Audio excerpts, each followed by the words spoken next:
ये कहानी है उस वक्त की कि जब बेनजीर भुट्टो की उम्र सिर्फ 26 साल थी। वो एक ऐसी बेटी थी कि जिसके वालिद को अगले दिन फांसी पर लटकाया जाना था और जेल मैनुअल के मुताबिक बेटी को वालिद से आखिरी मुलाकात की इजाजत दी गई थी। जुल्फिकार अली भुट्टो जेल की सलाखों की दूसरी तरफ थे, जबकि उनकी बेटी बरामदे में सलाखें पकड़कर खड़ी थी। जेल सुप्रिंटेंडेंट यार मोहम्मद बीबी के पीछे खड़ा था। बेनजीर भुट्टो ने सुप्रिंटेंडेंट से इल्तिजा की कि प्लीज थोड़ी देर के लिए दरवाजा खोल दें, मैं अपने वालिद को आखिरी बार छू कर देखना चाहती हूँ। सुप्रिंटेंडेंट ने आहिस्ता आवाज में जवाब दिया, मैडम इसकी इजाजत नहीं है। और बेनजीर भुट्टो के मुंह से एक सिसकी निकली। उन्होंने अपने दोनों हाथ सलाखों के अंदर दाखिल किए और दीवानों की तरह भुट्टो साहब के जिस्म पर फेरने लगी। वो दोनों एक दूसरे को छूते छूते फर्श पर बैठ गए। बेटी सलाखों से बाहर थी और बाप अंदर। दोनों की आंखें बरसात की तरह बह रही थीं। यहाँ तक कि आखिरी मुलाकात का वक्त खत्म हो गया और जेल के अमले ने बीबी को घसीट कर भुट्टो साहब से अलग कर दिया। अगली सुबह 4 अप्रैल को 2:04 पर जुल्फिकार अली भुट्टो को एक ऐसे जुर्म में फांसी दे दी गई जिसमें वो मुलविस थे और ना ही उनके खिलाफ कोई ठोस सबूत था। और यूं इस्लामी दुनिया अपने दौर के सबसे बड़े मुसलमान लीडर से महरूम हो गई। इस वाक़े के बरसों बाद जस्टिस नसीम हसन शाह और जस्टिस दुराब पटेल ने भुट्टो साहब की फांसी को अदालती कत्ल करार दे दिया। जस्टिस नसीम हसन शाह ने अपनी किताब में लिखा कि भुट्टो के साथ ना इंसाफी हुई। पाकिस्तानी एस्टेब्लिशमेंट ने जजों पर दबाव डाला और जज नौकरी बचाने के लिए फैसला करने पर मजबूर हो गए। जबकि दुराब पटेल ने एक इंटरव्यू में कहा कि हुकूमत ने जानबूझकर केस को कंफ्यूज करने के लिए गुलाम हुसैन की गवाही रखी, जिससे केस खराब हुआ। इन दोनों जजों में से एक मुल्क की सबसे बड़ी अदालत का चीफ रहा था, लिहाजा उनके एतराफ मुल्क की तारीख की सबसे बड़ी गवाही बन गए। 1970, 1980 और 90 की दहाई के बेशुमार सियासतदानों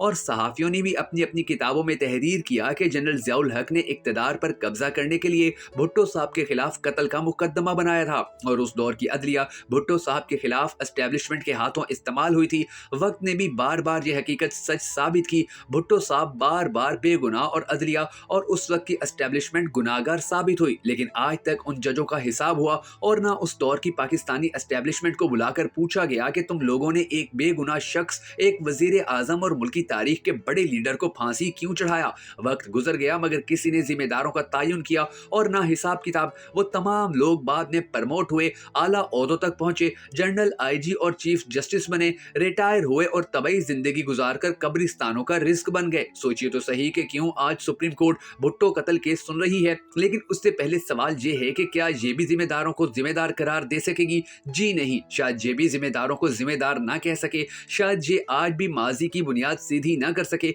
दूसरी मिसाल मियां नवाज शरीफ हैं। ये 3 बार मुल्क के वजीर आजम रहे। इन्हें जुलाई 1993 में पहली बार इक्तदार से हटाया गया। इन पर करप्शन के केस बनाए गए, लेकिन ये केस बाद में अदालतों में साबित न हो सके।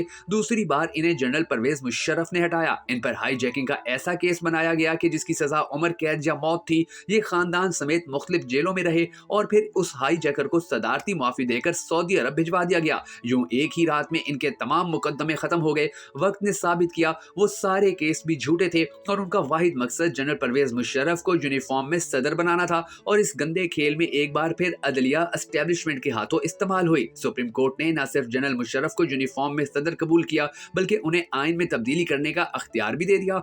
और जनरल परवेज मुशर्रफ ने उसके बाद मुल्क को दहशतगर्दी के दोज़ख में धकेल दिया। कुछ साल बाद एक बार फिर ये खेल खेला गया। नवाज शरीफ को कमजोर करने के लिए 2014 का धरना हुआ, इस्लामाबाद पर जलगार हुई और मुल्क का बहरम और मुईशत दोनों तबाह कर दी गई। डॉन लीक्स जैसा बयानिया भी घड़ा गया। आखिर में पता चला इसका मकसद जनरल राहिल शरीफ की एक्सटेंशन थी। पनामा स्कैंडल भी इस प्लान का हिस्सा था। वो दौर खत्म हुआ तो इमरान खान लाओ प्लान शुरू हो गया और इसके लिए फैजाबाद धरना भी हुआ और अदलिया भी खुलकर इस्तेमाल हुई। मुल्क की तारीख में पहली बार एहतसाब अदालत जैसी जूनियर कोर्ट के लिए सुप्रीम कोर्ट का निगरान जज तैनात हुआ और सारा केस उस जज की निगरानी में तय हुआ। JIT बनाई गई। JIT ने 10 वॉल्यूम तैयार किए। ये वॉल्यूम नैब के हवाले किए गए और हुक्म दिया गया कि आपने इस पर खत लगाकर इसे अदालत भिजवा देना है। जो मियां नवाज शरीफ और मरियम नवाज को सजा देकर जेल भिजवा दिया गया। इस दौरान सुप्रीम कोर्ट ने इमरान खान को सादिक और अमीन भी करार दे दिया। ये तारीख इस्लाम में नबी अकरम सल्लल्लाहु अलैहि वसल्लम के बाद पहले सर्टिफाइड सादिक और अमीन थे। सुप्रीम कोर्ट ने बाद में मियां नवाज शरीफ को वजारत उज़्मा के लिए नाअहल करार दे दिया, फिर पार्टी क़यादत से महरूम किया और आखिर में उन्हें ताहयात नाअहल कर दिया। मगर इसके बावजूद अदालत का गुस्सा ना गया और ये उन्हें हर दूसरे तीसरे माह रगेदती रही। इमरान खान के दौर में नैब और अदालत नून लीग के हर उस लीडर के खिलाफ खुलकर इस्तेमाल हुई जिसे इमरान खान नापसंद करते थे। हत्ता कि राना सनाउल्लाह पर हेरोइन डालकर उन्हें जेल में फेंक दिया गया। अदलिया और नैब की इस मेहरबानी का खुमियाजा पूरे मुल्क को भुगतना पड़ा। हम डिफॉल्ट के किनारे पहुंच गए और फिर जब इस्लामाबाद कोर्ट ने नैब से अल अजीजिया, फ्लैगशिप और एमन फील्ड जैसे मुकदमों के बारे में पूछना शुरू किया तो नैब ने हर मुकदमे में कहा कि हमारे पास कोई सबूत नहीं। नैब के वकला ने यह एतराफ तक किया कि हमें ये केस बना कर दिए गए थे और हमने इन्हें सिर्फ प्रोसेस किया था। चनाचा सवाल ये है कि इस सारे प्रोसेस का क्या फायदा हुआ? आपने चलते और तरक्की करते हुए मुल्क का बेड़ा गर्क कर दिया और मुल्क की सबसे बड़ी सियासी जमात और बड़ा सियासी खानदान भी तबाह कर दिया। आपको क्या मिला? इस बार भी अदलिया एस्टेब्लिशमेंट के हाथों इस्तेमाल हुई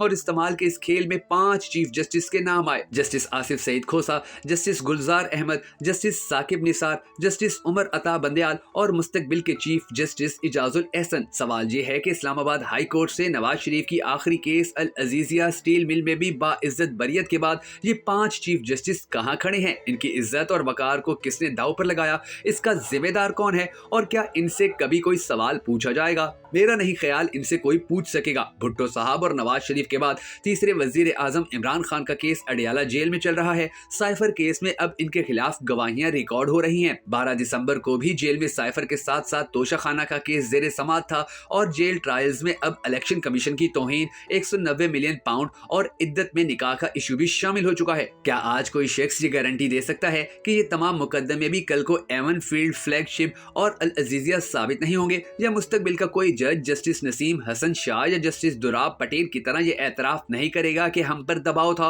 और हमने इस दबाव में खान साहब को सजाएं दी? या मुस्तकबिल की किसी अदालत में जब FIA, पुलिस, JIT या कमीशन को बुलाकर पूछा जाएगा कि क्या ये मुकदमे आपने बनाए थे और ये लोग अल अजीजिया केस की तरह इंकार में सर हिलाकर जवाब देंगे कि हमें ये मुकदमे व्हाट्सएप पर मौसूल हुए थे और हमने सिर्फ प्रोसेस किए थे और उस वक्त का मोरिख भी लिखने पर मजबूर हो जाएगा। अदलिया एक बार फिर सियासतदानों के खिलाफ इस्तेमाल हुई, लेकिन मुझे यकीन है कि इस मर्तबा भी किसी को बुलाकर नहीं पूछा जाएगा। किसी का हिसाब नहीं होगा कि इसके गलत फैसलों की मुल्क को कितनी कीमत अदा करनी पड़ी। सवाल ये है कि क्या इस तरीके से मुल्क चल सकेगा? नहीं चल सकेगा, क्योंकि ये माजी में भी नहीं चल सका था। मुल्क में इस वक्त 6 साबिक वज़ीर आज़म जजों की वजह से अदालतों में धक्के खा रहे हैं। जुल्फ़िकार अली भुट्टो, मियां नवाज शरीफ, इमरान खान, शाहिद खाकान अब्बासी, यूसुफ रजा गिलानी और राजा परवेज अशरफ। इस मुल्क में आखिर वजीर आजम प्राइम मिनिस्टर हाउस से निकलकर सीधे जेल क्यों जाते हैं और आखिर में इनके खिलाफ बनाए हुए मुकदमे अदालतों में साबित क्यों नहीं होते? आखिर किसी ने तो इसका हिसाब देना है, आखिर किसी ने तो ये हिसाब लेना है। हम आखिर कब तक अपनी हमाकतें तारीख के कब्रिस्तानों में दफन करते रहेंगे?